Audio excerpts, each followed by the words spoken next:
হয়, মই বৰ্তমান উপস্থিত আছো মান্দাকাটাস্থিত ৰাজধানী থিয়েটাৰৰ আখৰা গৃহ। আজিৰে পৰা আৰম্ভ হৈছে, শুভাৰম্ভণি কৰা হৈছে।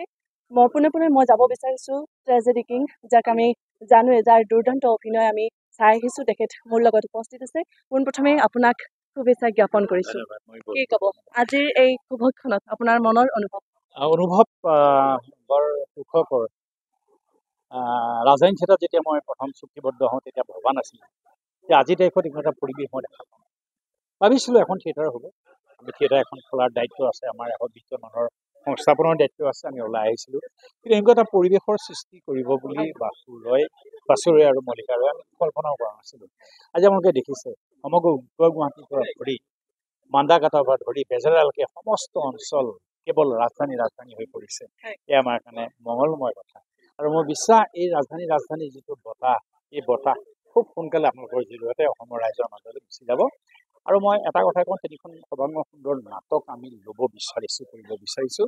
যে তিনিখন নাটক হ'ল অভিজিত ভট্টাচাৰ্যৰ দুখন নাটক, এখন হ'ল তপস্যা আৰু এখন মুচিদিম তোমাৰ সেন্দুৰ, আৰু এখন ৰাজদ্বীপৰ সুন্দৰ নাটক।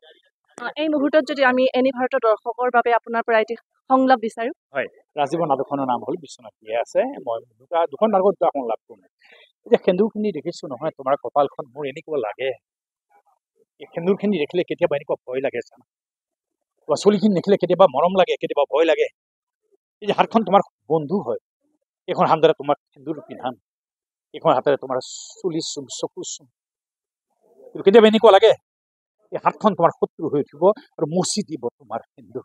এখন হ'ল মুছলিম তোমাৰ সেন্দুৰ, আৰু এখন ৰাজদ্বীপৰ নাটকৰ। মই সদায় সমাজৰ লগত থকা মানুহ, কোনোদিন কেতিয়াও জাতিৰ মই অপকাৰ কৰা নাই, কেতিয়াও কোনোদিন মই জাতিৰ লগত বিশ্বাসঘাতকতা কৰা নাই। মই বিশ্বাসঘাতক নহয়, মই জাতিৰ লগত সদায় থাকিম, কাৰণ মই বিশ্বনাথ।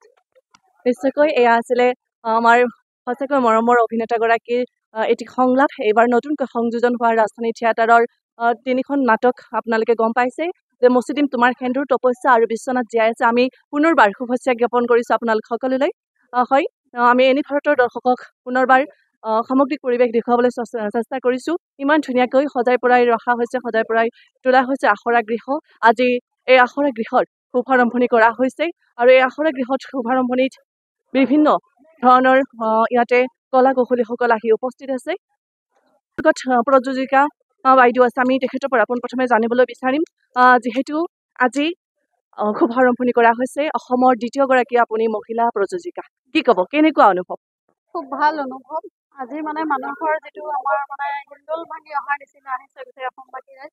মনত আকৌ উৎসাহটো বেছি হ'ল, সাহসটো বেছি হ'ল, ভাল কাম কৰাৰ কাৰণে যিটো চাহো খুব বেছি ভাল লাগিছে। হয়, ধন্যবাদ জনাইছো।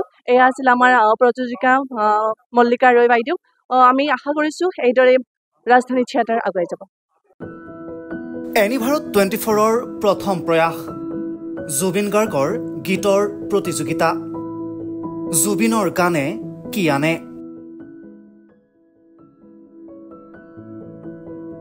অডিশ্যনৰ বাবে যোগাযোগ কৰক 8638661821 আৰু 8812831556 নম্বৰত।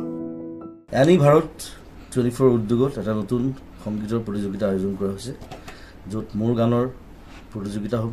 আপোনালোকে তাত প্ৰতিযোগী হিচাপে আহিবলৈ পাৰিব, আৰু মোৰ ফালৰ পৰা আন্তৰিক শুভকামনা জনাইছোঁ। আৰু অনুষ্ঠানটোৰ নাম হৈছে গানে কি আনে। সকলোকে মৰম জনাইছোঁ, সকলোৱে আহক, ইয়াত অংশগ্ৰহণ কৰক। Thank you very much, love U.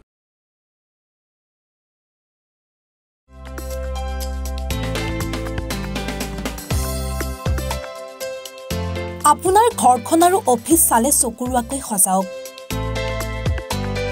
আজি আহক সকলো ধৰণৰ অত্যাধুনিক ফাৰ্নিচাৰৰ বাবে চিটি ফাৰ্নিচাৰ 6 মাইল গুৱাহাটী। আমাৰ ঠিকনা 6 মাইল পাঞ্জাবাৰী ৰোড, পুৰবিতাৰীৰ সন্মুখত, গুৱাহাটী। আমাৰ যোগাযোগ নম্বৰ 9435013969।